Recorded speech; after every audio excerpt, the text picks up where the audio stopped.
I'm sure.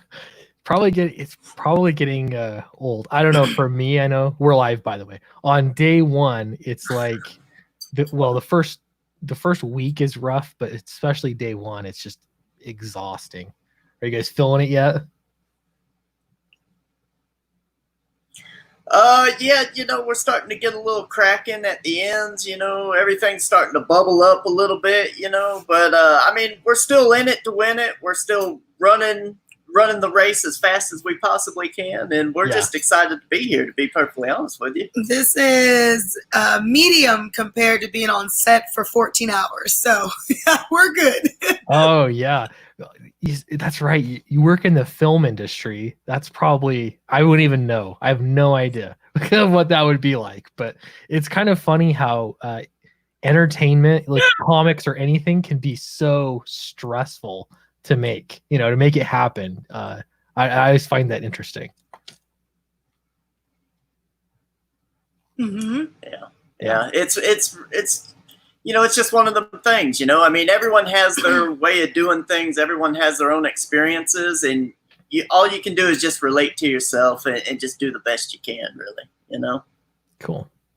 Well, nice. Good to have you on the stream again. I think it's been a few months. We streamed a while ago. I don't know how long it's been, but we streamed before. So it's good to have you back on again. And it looks like Skits is off to a really good start, a strong start. You're almost at $5,000. I mean, not too far away from getting 5,000. How long has this been live now?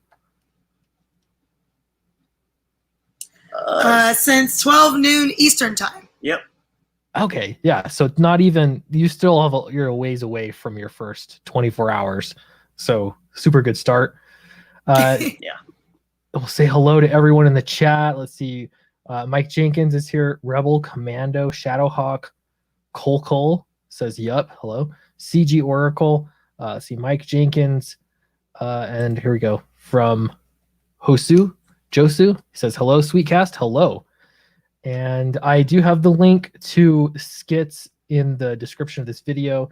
If there are, I'm going to post it in the chat as well. I did at the beginning, but I'll post it again in the chat just so everyone can check it out. But we're going to see, I don't know how far Skits can climb on day one. This is a strong start.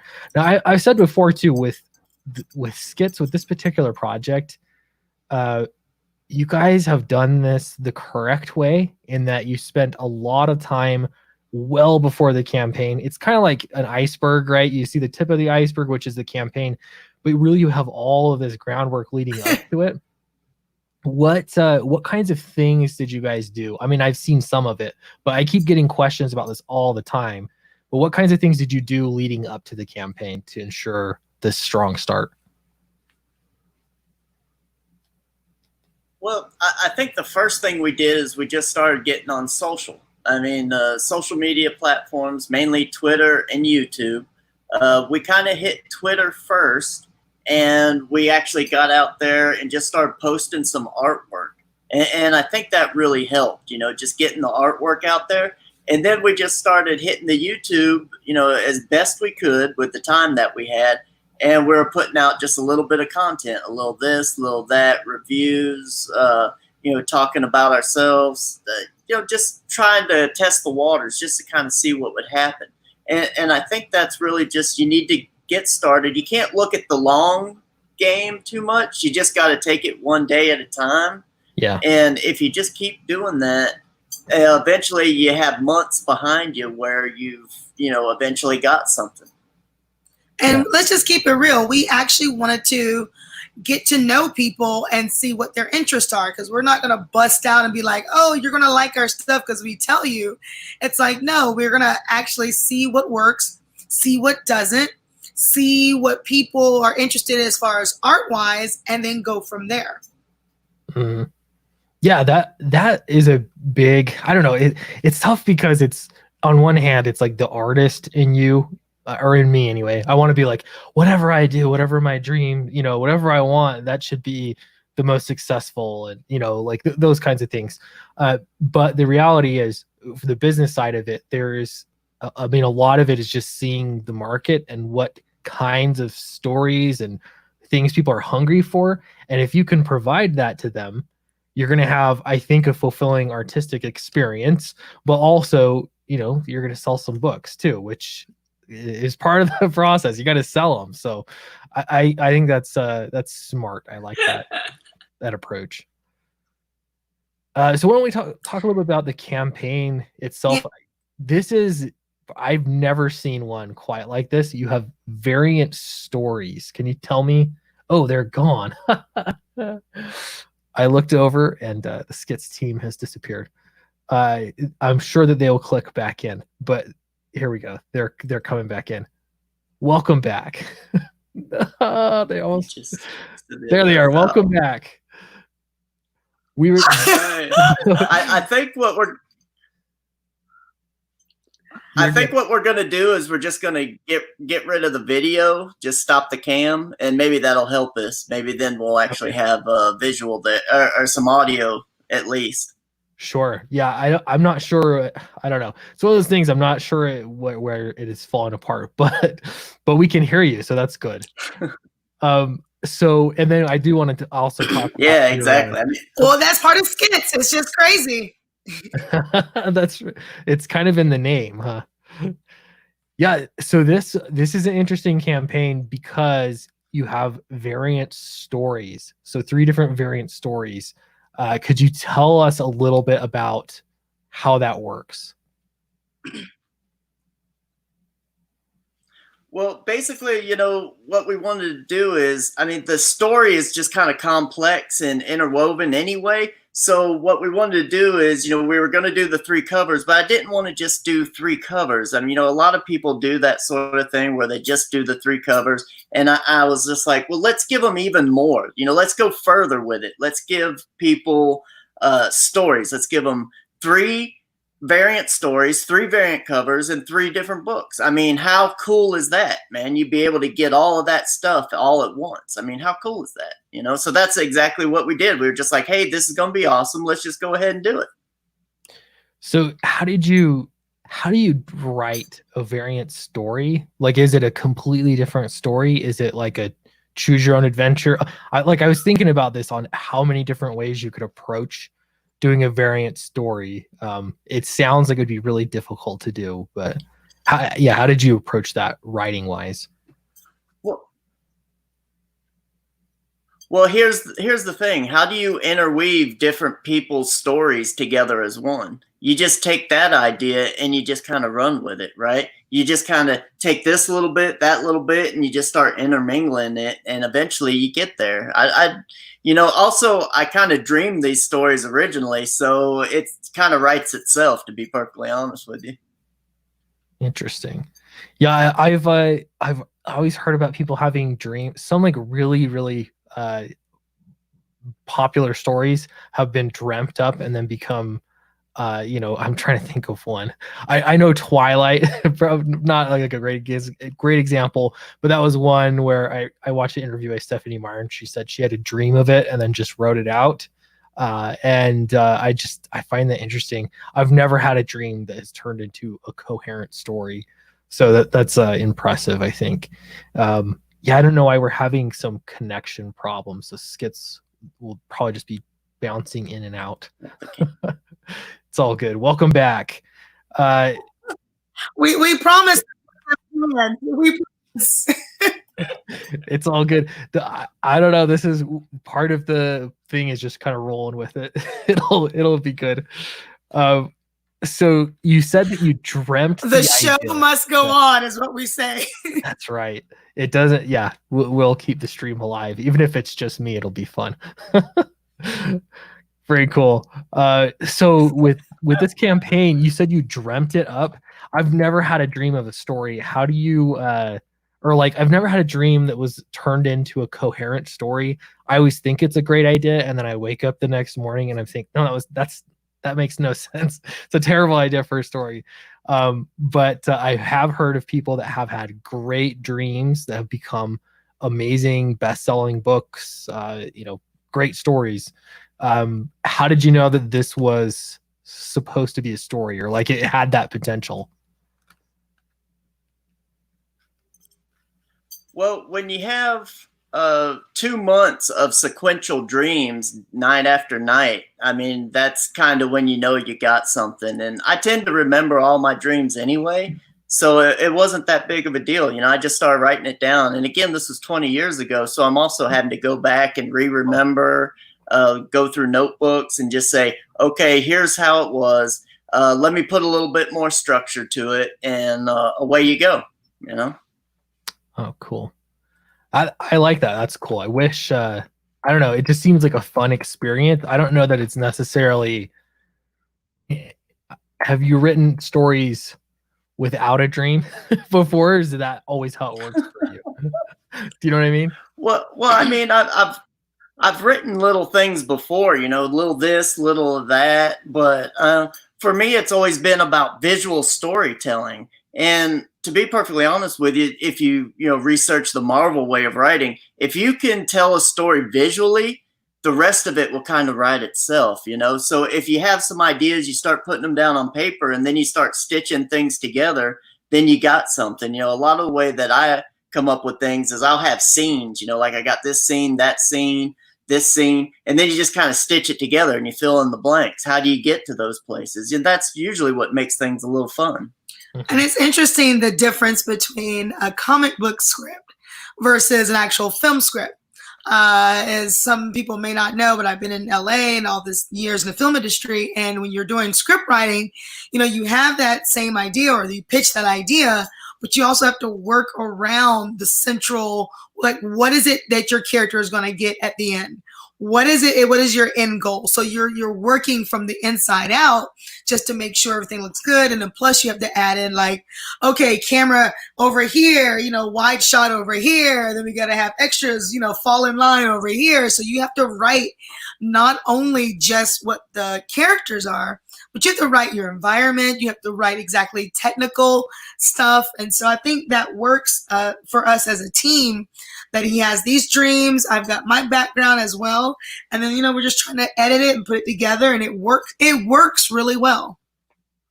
Oh, that's cool. Yeah, that's interesting. So I'm writing one Marvel method right now after having done full script, and it's just, it's a very different I don't know if it's very different. It's different, but like you say, like the visual part, if you have a handle on that, then the dialogue, it's almost like you can just focus on dialogue, which is kind of what I end up doing with full script anyway. Because I'll write full script, we'll get, you know, once I see pages drawn, I change dialogue so much. Like seeing it on the page, seeing the exact expression of the characters, that definitely informs. Like sometimes you'll think, nope, how, like the wording needs to be a little different. So it kind of ends up being a bit of a negotiation anyway, after the fact. So I don't know, it's comics are just such an interesting medium, where I guess you wouldn't have that in film. Maybe you do, I guess, if the actor just changes something on the fly, or the writer. But I imagine that probably doesn't happen all the time. I don't know. I'm just speculating. But it looks good. I'm gonna back it. Doesn't. I mean, unless it's just improv. Yes. Oh, thank you. Thank you. I appreciate it, Clint. That's huge. Thank you so much. I had been planning on backing it, but then I was like, it's just been a busy day. So I'm like, oh yeah. But this is such an interesting concept for a lot of reasons. Which, you know, I know a little bit about the concept, but maybe you guys should pitch it. Why don't you give us a pitch for Skits so everyone knows what this is about? Sure. Oh, and before we do that, there's two different ways. One, if you were on the email, there was a link that was sent out to everyone. So it's sort of a discount, as well as the packaging is hand drawn versus a regular backing where the packaging is printed as far as the Skits band. So you have to choose even that adventure. Which adventure did you get? So Skits is a book about a guy. Skits is a book about a guy can't tell the difference between his dreams and reality. And where we actually start off with Skits is he's actually breaking out of an insane asylum, and he's getting away from everything. And then all of a sudden he's like back in the Skits in the crazy house, and he's in an interview. And in this interview, he actually has to tell this lady what's going on, where he's been. She's like, well, you've been gone for a year. Where have you been? So that's actually how the story gets going, is like he's trying to tell her like what's been going on and where he's been. So that's the beginning and the premise of Skits. Okay, very cool. Well, let me refresh it here only because I watched it and I know it went up. You're over $5,000, $5,090. Congratulations! That's a good milestone. Yeah, very cool. That's awesome.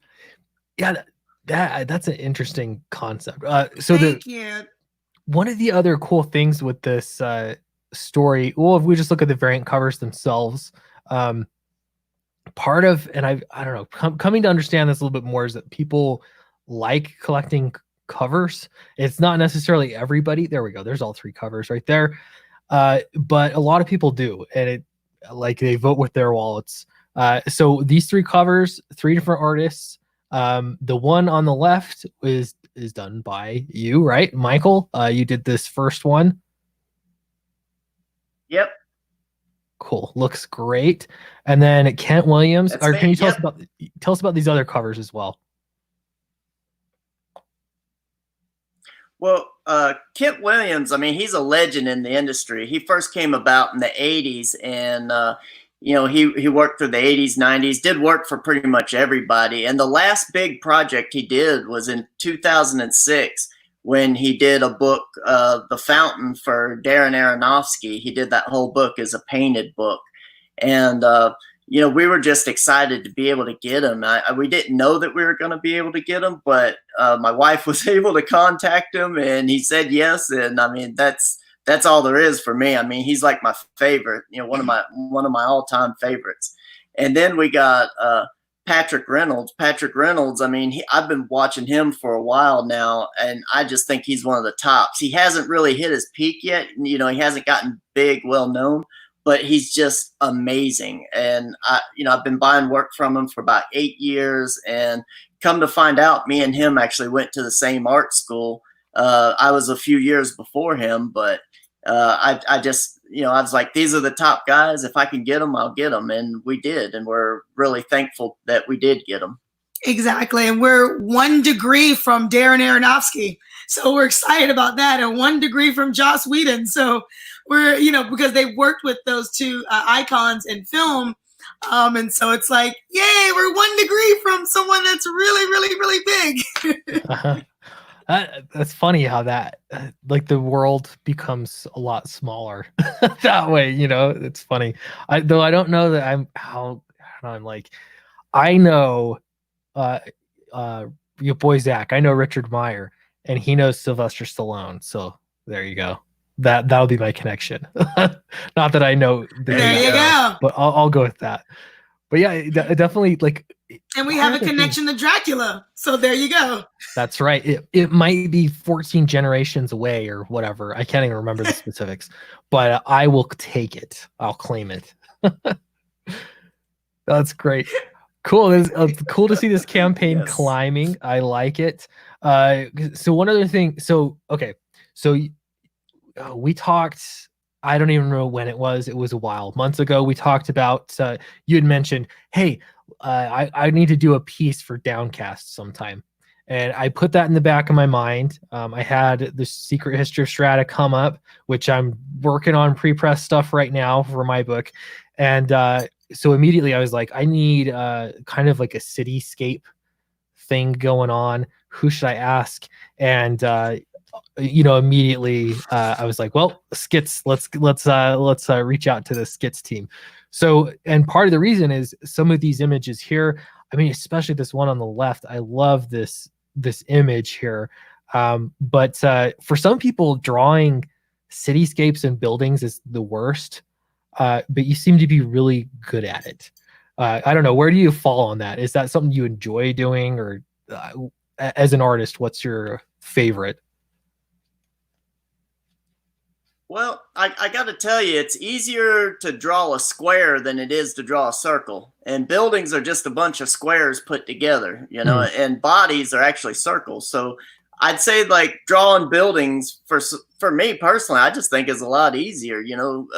And also one thing you got to think of when you look at the human form, you look at humans daily. You look at your own face daily. So if you screw up just a little bit in drawing the human form or the face, you know it immediately. But with buildings and stuff like that, I mean, you can do almost anything with it and it looks great. Same thing with trees, landscapes, any of that sort of stuff. As long as it's close, it looks awesome, you know? Yeah. Yeah.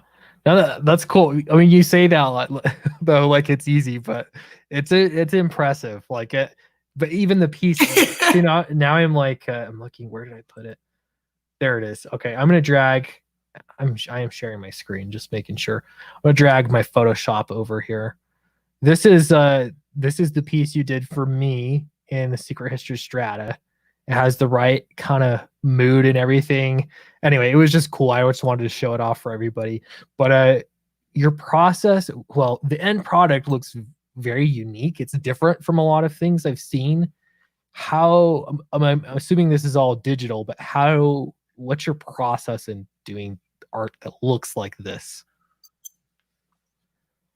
Well, the first thing you want to do is just have a good idea down. And as you know, I threw over some ideas to you, and it was just some photographs stitched together, a little bit of drawing. But usually I start out with just a rough drawing, you know, because I want to get, you know, perspective down. I want to get the composition, that sort of thing.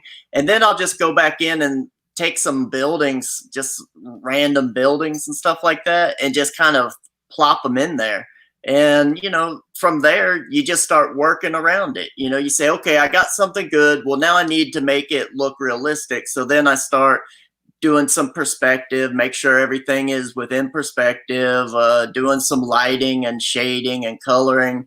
And I'll use a little bit of the photographs and stuff, but then I'll also go back and paint into it. You know, I'll put in some lighting, some water effects, atmosphere. And, you know, eventually you get to where you got something, you know, you just got to keep working at it. Yeah. Do that zoom in, Clint. Yeah, do that zoom in. Well, yeah. Cause I'm like I don't know. There's probably a word for what this is called, this style, but I'm not really smart enough, I guess. But you even have like, I don't know if you can see this, but it's like upside, like a newspaper clipping or something upside down. Here I can see text.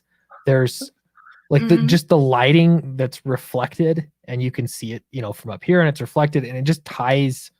So like, yeah, like you say, there's pieces of photograph in there. There's drawing like at the birds, and I don't know. It's just, it's really interesting. It's fun to look at because of just little details like this that almost make it look like it was scrapbooked together. I you know, I hope I'm not slaughtering it.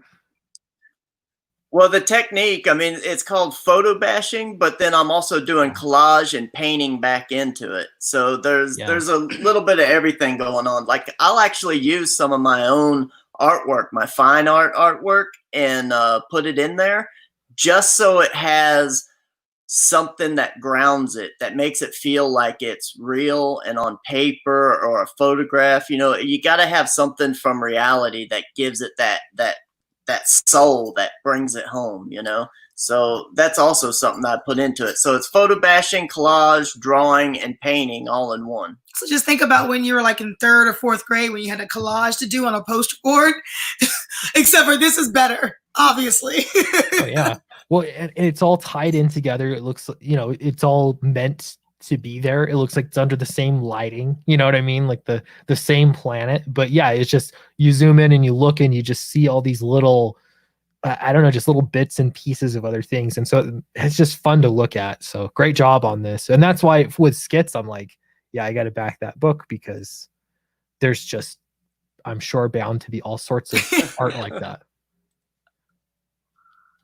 It's really cool. I'm going to refresh it here again. Thank you so much. Thank you. It's always nerve-wracking. There we go. We did. You're at 42 backers now. $5,125. Nice. Congrats. You're moving. It's still climbing. Which streams have you been on already today? I'm curious. So We did our own. we did our own first thing in the morning. It's good. Then at noon, we popped over to Dan's stream over on the Fragaboom stream. For Couch Doodles. Yep. Mm-hmm. And then we did Jason Brubaker's. We hopped into that for about 30, 40 minutes. Then we went over to Red Gaze. Sunsworn. And then then we went over to RT Bears, and now we're here. Cool. No, those are good people. Yeah. Nice. It's always fun to I stream with Jason Brubaker here now and then. We'll like kind of switch off on channels. Yeah, so that's fun. I've yet to meet Fragaboom though. Dan Fraga. I need to get on his stream or have him on mine sometime. I think that'd be fun. What? I haven't. Yeah, it's just been. He's awesome. Yeah, he's the best. He's the best. It's cool, man. Yeah, everyone loves Dan Fraga. I'm just like, yeah, I've got to meet him. It's been so crazy getting the book just finalized. I don't know if have you published any comics before, or like self-published any comics before? Yes, about 10 years ago, I did 3 self-published books, and I also worked on several other books. So, I mean, this isn't my first foray into it. You know, I've done some stuff in the past, but this is my first time really doing a serious, like, hey, we're going to do a campaign, and we're going to try and actually make some real money and do this. It's basically putting yourself out there even more. And plus, this is the time. Yeah. The time was right 10 years ago when we met in LA.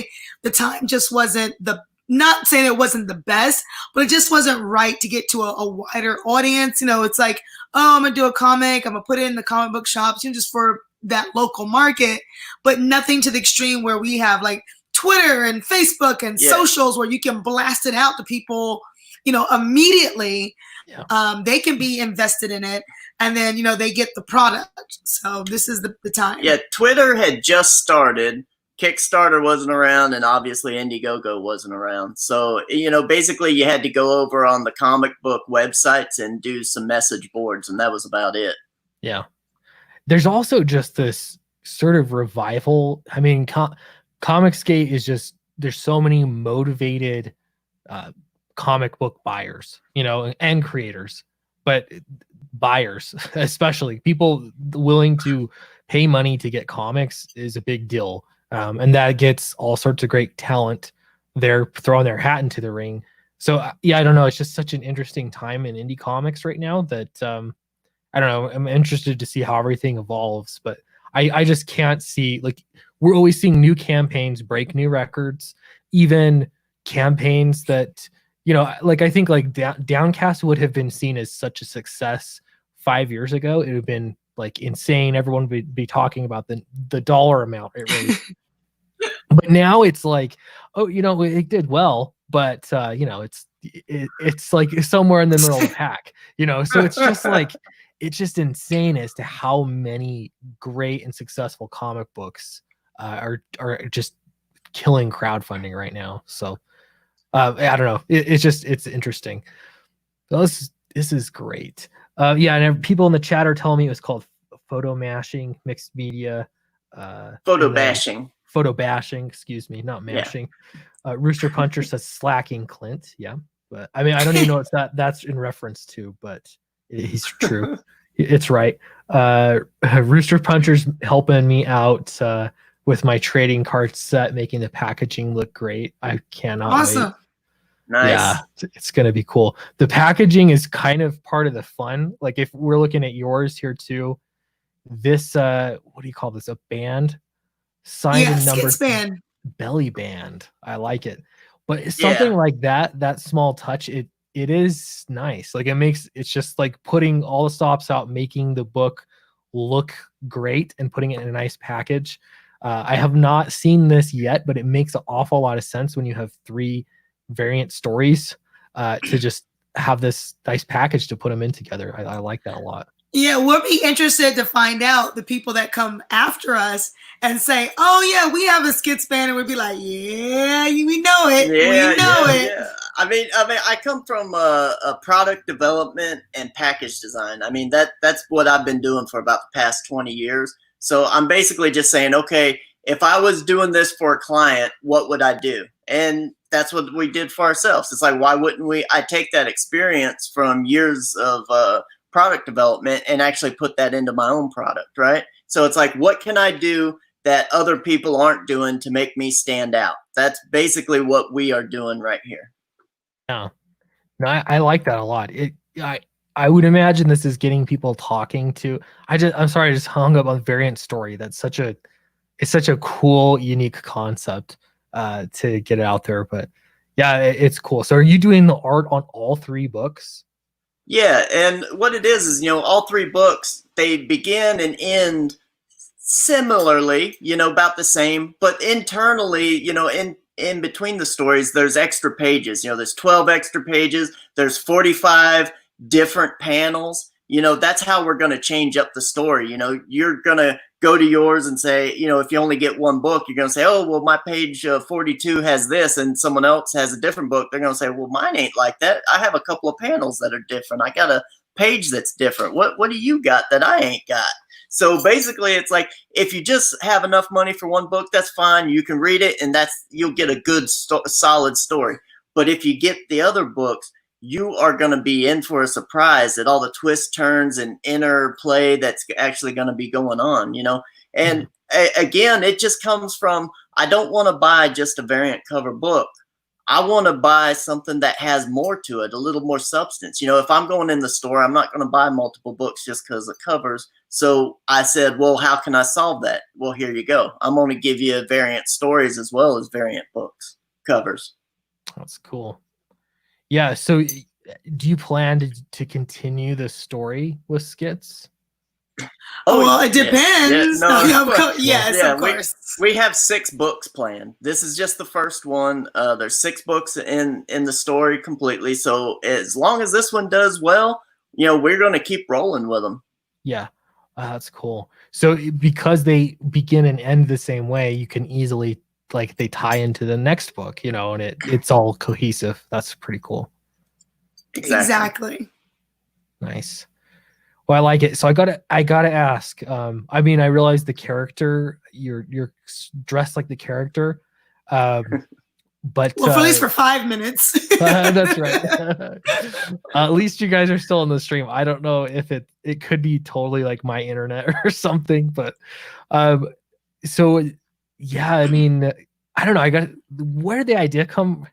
I could tell me a little bit about the character. I guess he's crazy. I mean, he's in a straitjacket. Like, what's the deal? That's the way I ask that question. Well, here's the thing. I mean, when you see someone, you might see them on the street and they might be hungry and beaten down or something like that. But he might be something else. He might just be hanging out and just chilling for a while and doing something else. I mean, the way we perceive people is completely different. One person might perceive them one way, one might perceive them another. And in different cultures, people are perceived differently as well. So we're really playing off of those type of dynamics where it's like, okay, you see the guy in a straitjacket. He's obviously crazy. Well, maybe not, Maybe he's doing a skit for a theater show. You never know, because that's what skits comes from, right? Schizophrenia. It's when it's schizophrenic, theater skits or, for plays. So from across the street, the first thing we say is, no, I don't want this guy coming running after me. But that person actually may be warming up for a theater show or something of that nature. You know what I mean? So it's all about your perception of your reality. So when I was going to college in Savannah, Georgia, now I would hang out at coffee shops. Back then, there wasn't internet. People didn't do all the hangouts like that. You just went to the coffee shop, and usually you saw most of the people you knew and you hung out with. So there was this guy, this older fellow, big scraggly beard, dressed like a bum. He would come in from time to time and get a cup of coffee and hang out and just sit there. I swear I thought he was a bum. I just thought he was a bum, and he never paid for anything. They just gave him coffee. Well, I ended up finding out he was like a famous writer in the Southeast, and that's just the way he was. I had no clue, but he was like some old famous writer guy that he just dressed and hung out like a bum. And got free coffee because that's the way he looked. Coffee. Yeah, he was getting free coffee because he was in with the person who owned the place, and the person who owned the place liked him so much, just gave him free coffee all the time. Wow. Yeah, it's sort of, those writers are a weird bunch. Oh, that's cool. Well, that's interesting. Yeah, I'm really interested to read this. I'm like, I don't know. When I look at it, I'm like, it'll either be like two ways. You tell me if I'm wrong, but it'll be like if you read Arkham Asylum by Grant Morrison. It's so strange. It's very like psychological kind of living in an asylum inside your own head kind of thing, or it's gonna just be it'll be like something on the total opposite end of the spectrum. I don't know. Well, if you go through the campaign, I mean, we answer some of those questions for you. It says, can you tell the difference between your dreams and reality? Is there a difference? So it's all up to you, and then it's like, well, whose reality are you in? Whose dreams are you watching? Is it yours? Did you, because we all perceive something and we all can relate to something that's similar. Like, oh yeah, I remember when I woke up in the middle of the night, or, oh, I remember that strange dream I had.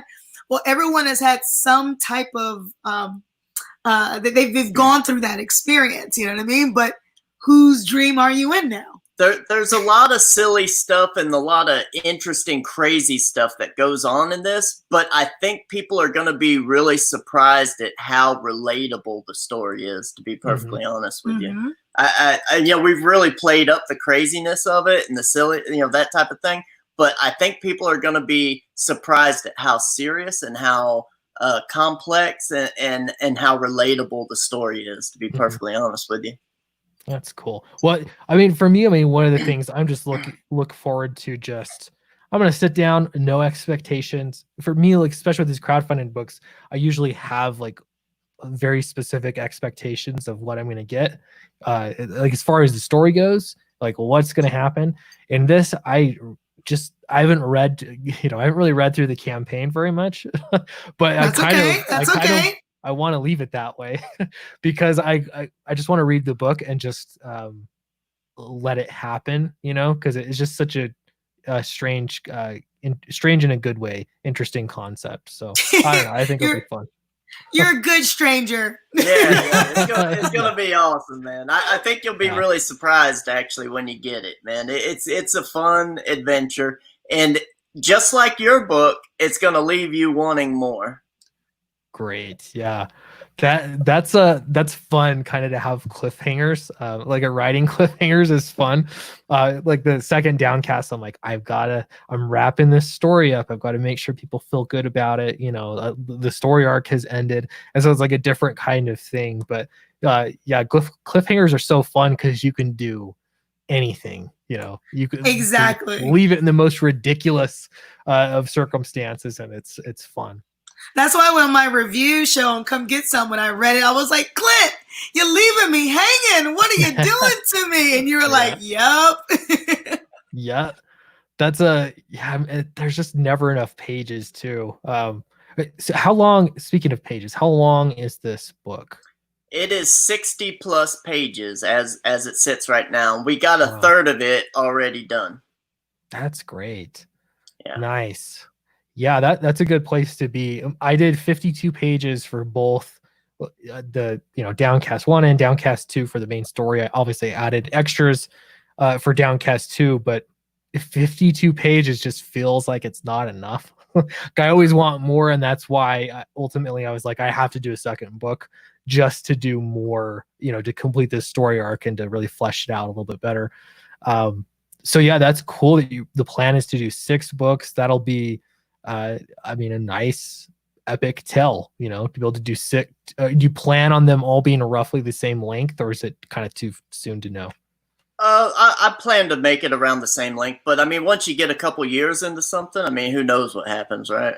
But we plan for it to be about the same. I've written it all out, but this story actually, when I first laid it out in page format after it was written, it ended up at about 90 pages, and I really had to cut it back and get the pacing to have a quicker bounce to it, I wanted you to flip through it, and flip through it. So that's what we did. We kind of dwindled it back. That's what the editor's for. That's me.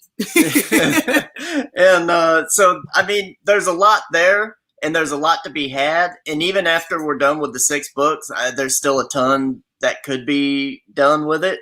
But I just wanted it to be the main big story arc, and that's it. Yeah. So, yeah.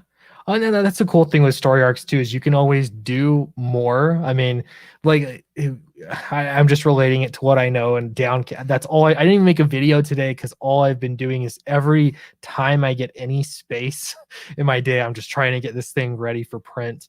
But it's the cool thing is you can wrap up a story arc and it feels complete. But there's still so much you could do with this concept, for example, or in this world with the same characters. You know what I mean? Like there's still a lot more you can do. Sure. It's almost like a soap opera, really. It's like, oh no, they brought her back, from the dead, or she's a twin sister, or she was in a dream, and it's like, oh man, now I gotta watch another season. yeah, we ain't doing any of that where it's like, oh, this whole season was just a dream. Let's reset. Like, no. Oh no. Wait, maybe. Don't do it. That's like the biggest. That'll make people so mad. Yeah, no, the whole time. Yeah, definitely not. We ain't gonna be getting there. No way. I went to a writers' conference once, and they had this guy talking about why not to do your stories that way, and I don't remember all the specific reasons, but he was a literary agent, I think, and he just got so many stories that were all like, and at the end they find out the whole thing was a dream. And he's just like, don't do it. It's funny though that there's so many people that think that way. Like that's the ultimate plot twist. Right. Yeah, no, that's always a terrible idea, because all you do is just make people mad. Right. Yeah. Like I invested all this time into this. Very cool. Well, I posted the link again. I don't know, dear. I'm always afraid about refreshing it. Maybe we'll do it anyway. It's day 1, right? Why not? What's the worst that can happen? It went up, so I'm happy. Awesome. Thank you. Keep climbing. It's going to be a slow, a burner. I mean, that's how it is when you do a first campaign, I think. You just got to keep grinding it away. Yeah, because we want to make sure that people, I mean, we're new to everyone still, we give a little smile and the shill and the song and dance, but people are like, but is it done? And it's like, but it's almost done. You know what I mean? We just want to make sure that everyone is happy with it. And once they get their book in hand, then people will understand, like during the future campaigns, that, okay, Skits is good. And then they roll into the next one. So we totally understand. But we're, we're so far so good. Yeah, we're happy with where we're at right now, and I think it's going to keep going. We're going to keep hitting the shows, and also we're going to be doing a lot more stuff on our own channel, and I think it's only going to go up from here. So I think we're going to do just fine. Yeah, that's our Skits comic channel, where Michael already has done some drawing streams when we did Skits Meets Mr. Chair. Our production, Verse Films production, they filmed it for us. So that way, when people actually open the book, 40, page 12 is exactly what I saw on that stream. We're getting people involved with the process in the book. So when you actually open up the book, you can recall back later. And we think that's just awesome, Yeah. Well, and that's the thing. So getting the whole crowdfunding is just so complex. There's so many things. I always wonder, like, should I have done it this way? Should I have done it that way? It's hard to know, but I can say for certain that for me, the biggest factor that has made me able to do it is just my own YouTube channel. Being on other shows has been fantastic. I've gotten boosts from other people, which has been great. I've been on Ethan's stream. That helped me. That gave me a big boost. It was great. But over time, the nice thing, and especially with Indiegogo having the in-demand store, is just you slowly pull people in. It's just a slow drip of new backers over time that really has been fantastic. I think for small comic book creator, it's a great, and Kickstarter didn't have that before. I don't know when Indiegogo started doing it, but I didn't know it even existed until like 2 years ago, the in-demand store. but it's fantastic. It's just a great way to continue to snowball, you know, and you slowly get new backers in as you go. But having said that, I mean, this is a great start, really. You're what, 12 hours in, maybe not even that. I don't know where we're at. Yeah, we're about at 11 hours in. 11 hours in, yeah. Yeah, so we're really happy with where it's going right now. And like you said, you know, we'll look at it in about 6 months, you know, and I think we're going to be really, really happy with it. You know, we knew what we were getting into. Let's just put it to you that way. Yep. Absolutely. And that's, you know, one of the reasons I was really happy to promote you guys. I mean, not that I'm doing much, but being able to help promote, seeing that you guys put in the work ahead of time gives me a lot more confidence. I'm always worried about books that I promote, and I get asked a lot. Sure. But the biggest thing is I'm like, have you done anything ahead of time? Like, I make videos on this as to what you should be doing before you launch, you know? Yeah. And so, yeah, kudos to you both for putting in the work, making videos, you know, getting on social media, even though sometimes that's a nightmare. You're just grinding through and, you know, getting the word out. That's important. Thank you. Michael is always in your chats. You know, he's always listening or, you know, playing that replay. And that's another thing as far as like, okay, no one knows us from Adam or Eve or anybody else. You know, they're just like, oh, they're just these new people that just started, you know, whatever. And so we're doing that slow build like we do on our Skits comic channel. The more and more people hear about it, the more and more they actually go through the channel. They're like, oh, okay, they really are fans of art. They really are fans of comics. Like, they really do exactly what they say. And like you said, it's a slow drip where people are just learning about it. So when we put out the book, then they can go through the tiers and they're like, oh, okay, yeah, this is good because that guy drew this. Oh yeah, I want to back that, you know? So it's been a blessing. It's been a blessing to listen to people about what you're supposed to do and what you're not supposed to do.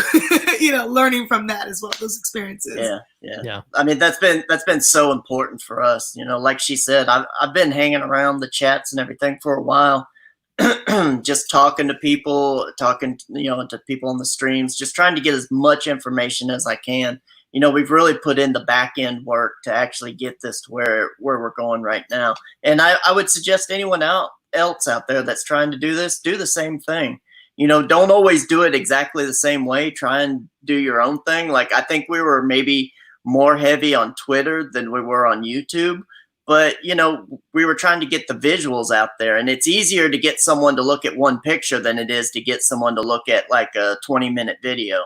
So, you know, we were trying to hit both ends. You know, we're hitting the videos, we're also hitting the pictures and stuff on Twitter, Facebook, and Facebook a little bit, and Instagram. You know, she's been doing the Instagram. I don't know anything about Instagram. I just let her do it. Yeah. And so yeah, it's a grind. Just get into it and start doing it.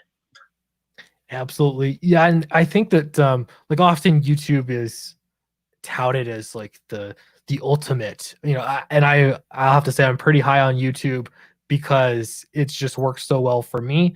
Having said that, I'm on Twitter, but I use it more to connect with people. I don't do so hot with promotion with Twitter.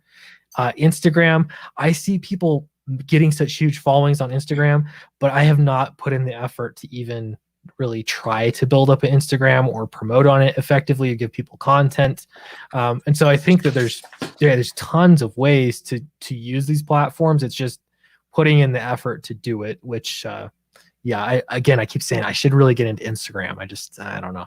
It's just another thing. I mean, it's always another thing, and it's all like, oh, now people want a TikTok, now people want to do this. And I'm like, I'm not about all that, but I do want to make sure I reach another audience, because there's, you know, always those factions where people are like, oh, I don't want to be on Twitter because it's just silly, but I just want to see pretty pictures on Instagram. So you put yourself out on Instagram.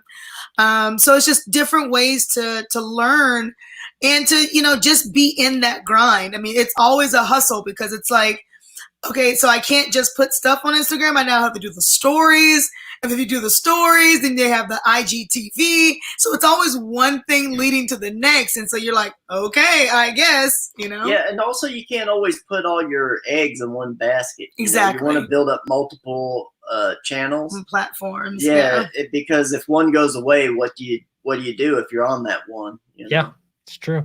They just make one little change, even like I don't know, like YouTube does it all the time. It's like every other month they'll do some major algorithm change, and then you have to figure out what you're doing. I don't know. Lately, I'm just making videos. I don't focus on the algorithm very much. But like even I don't know. I just like if you were focusing on YouTube supplementing your income, I just that's such a mistake. My YouTube ad revenue dropped down to like a sixth of what it used to be, which wasn't very much. But I just thought, man, if I was for some reason relying on that, it would be, if you were making a full-time living at one point, it would just be gone the next month. There'd be nothing you could really do about it. It's just kind of crazy, the whole game. But that's honestly like why the comics and Indiegogo is great, because that's what helps you make the art. You're not relying on the platforms other than as a marketing tool to get the word out about your art. So yeah, the whole thing.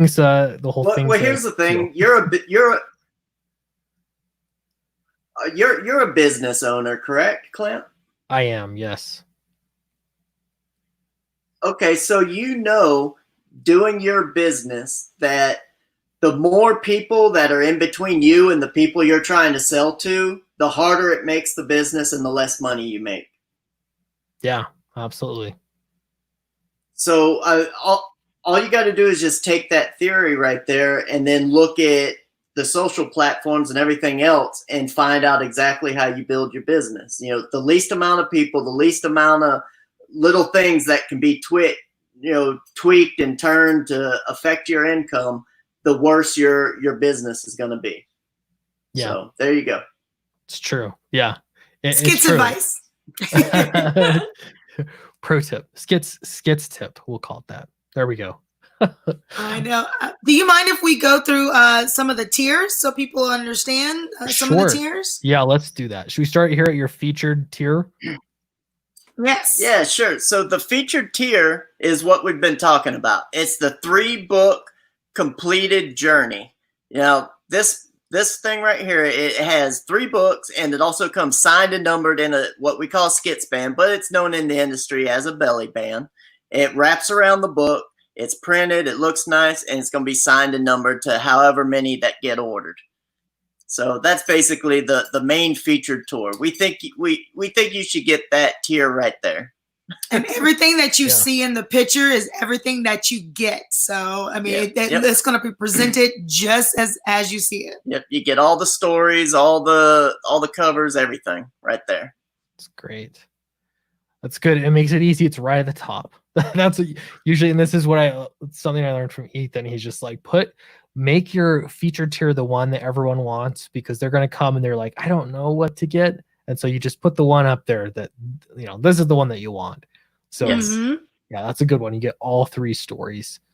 Moving on down here. So this is cover A, story A. Yep, that is my cover, and that's one of the individual variant stories. So you can get just that book. If that's all you want is just one book and you like that cover, you go ahead and get that.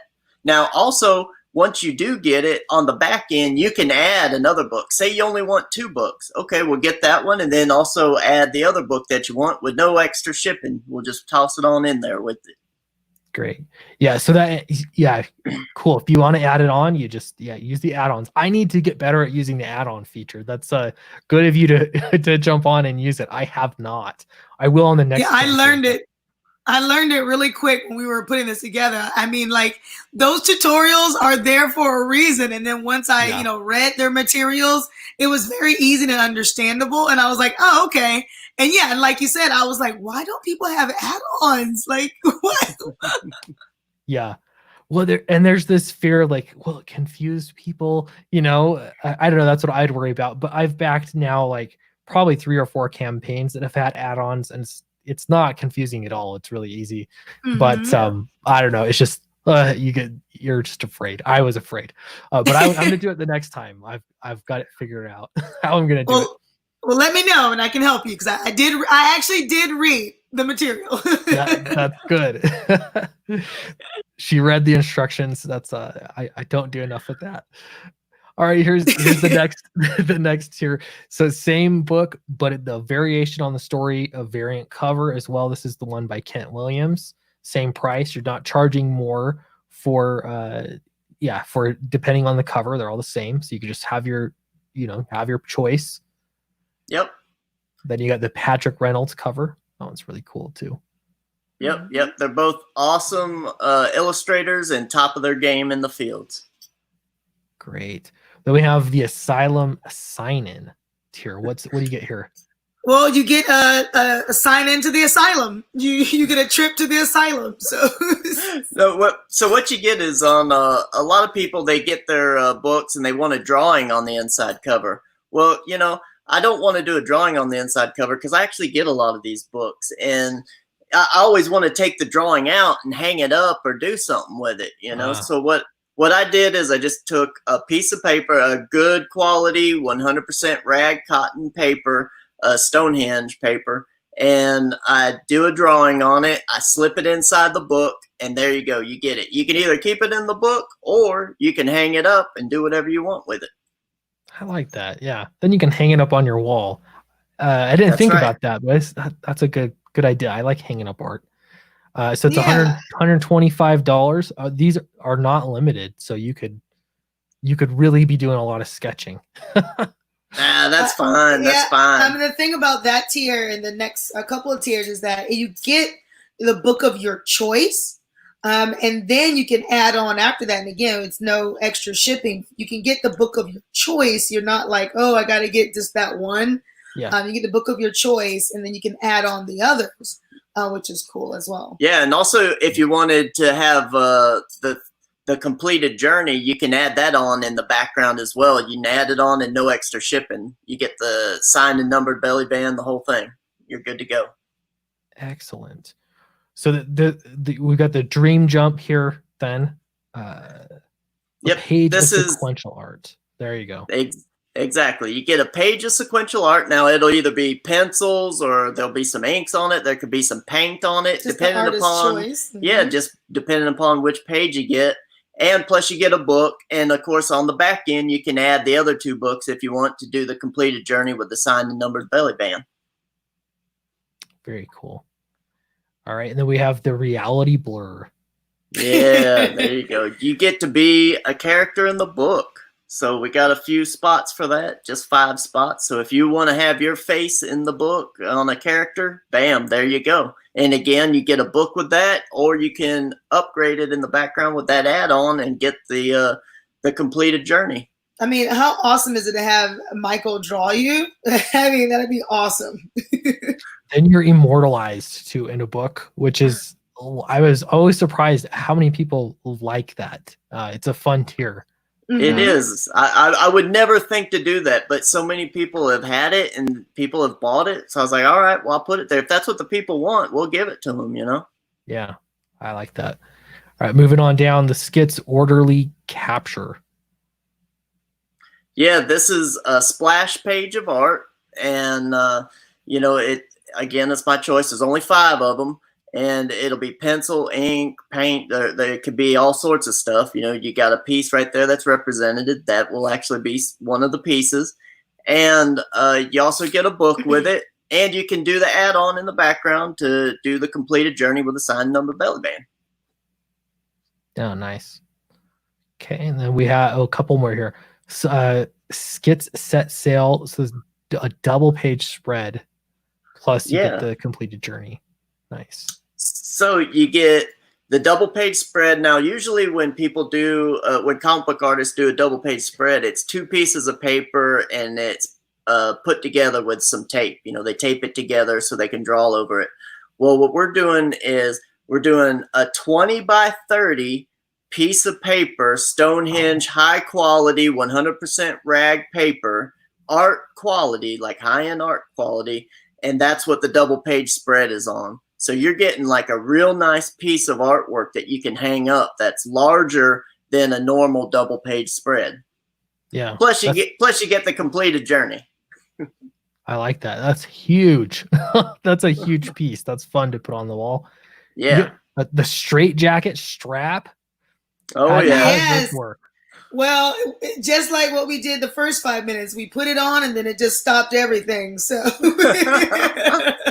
yeah, so what you get is you can get there's 5 of these. You can get a straight jacket, and there's multiple sizes, small to extra large, and it's going to have a nice little tag on it. It's an individualized tag that's hand drawn. It's about 8 inches big that goes on it, signed and numbered to only 5. And you get a piece of sequential artwork, and you get the completed journey.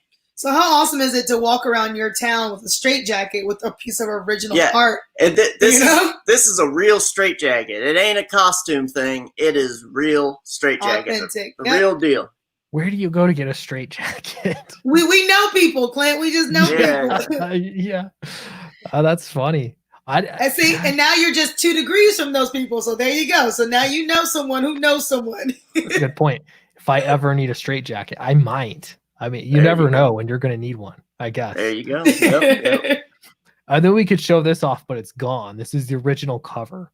Yeah, that sold real early. I mean, it's awesome that someone wanted that, you know. We showed it off on Twitter, and there was a little bit of interest, and I guess someone was interested and they took it quick. And the cool thing about that tier is that they are guaranteed #1. Yeah. So the person that took that one now is guaranteed to be one of however many we sell. I mean, just guaranteed as #1. Yep.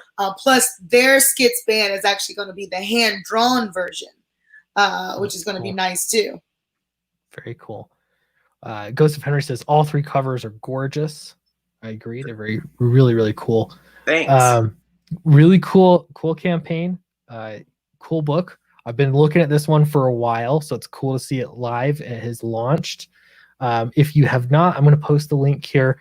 If you haven't backed it yet, it's a good time to get in. It's really, really helpful if you're, on the first 24 hours, if you're backing, that really helps the campaign. So if you want to back, like me, I was like, I'm going to back, and I just didn't think about it earlier. So I'm glad that you guys are on, because I'm like, I'm going to do it now. We'll get it done on day 1. Well, so, as you know, this is our first campaign, so it doesn't matter. It's a slow drip. We'll get it eventually. Yeah. Let me catch this super chat. This is from Fatal J for $5. He says, Skits is everywhere. Congrats. Chris, you a hard man to find on social media. I don't know if you're talking about, my name is Clint, so that could be the reason why it's hard. Totally joking though, but you can, if you're interested in finding me on Twitter, I'm at Cast Sweet. It's a little backward there, but that's how you'll find me on social media. I think you could just search Clint Stoker and you'll find me on Twitter if you want to connect there. Where can the Skits team be found on social media? We got our Twitter account, which is Skits Comic. It's at Skits Comic. On YouTube, we are at Skits Comic. And also on Indiegogo, it's the /Skits Comic. So, I mean, anywhere you want to find us, that's that. And Karshina, she has all of her stuff as well. Go ahead and tell them. I'm on Twitter at Come Get Some Too. That's come_get_some_2 for my show Come Get Some. And then I'm always at Karshina J as well. So great. Cool. It was great to have both of you on the show. I think we're going to wrap up the stream, but for everyone that's watching after the fact, appreciate you watching. Check out Skits. It's on Indiegogo. The link is literally everywhere. It's posted in the description, in the chat, and I imagine that the Skits team is going to be everywhere in the next week or so. So before we go, do you mind playing the quick video that we have, or is it too late to play the video? No problem. Let me I always forget to share the audio, so I gotta share screen, share audio. There we go. It's a step. Yeah, an extra step that I always mess up. So here we go.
Very cool.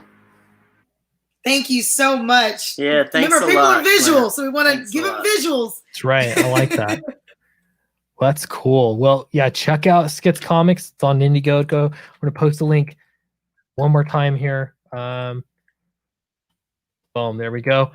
And, well, why don't I refresh your campaign too? I think I stopped sharing. Okay, it's okay. You're 44 backers still. But yeah, I look forward to seeing how this goes. First 24 hours. Good start. Congratulations. Thank you, Clint, so much. Yeah, thank you so much for having us on your channel. I mean, you don't have to do this, but you're kind enough to share your channel with us, and we really appreciate it. Thank you so much. That and all the advice you've given us. Yeah, you've given us a ton of advice. Thank you. No problem. It's great to talk to you guys. And yeah, we'll see where it goes. Pretty cool to see. I don't know, just a new comic taking off. I love it. It's fun. So. Okay, thanks everybody for watching. We're going to close it out, and we'll see you in the next video or live stream. Bye, everyone.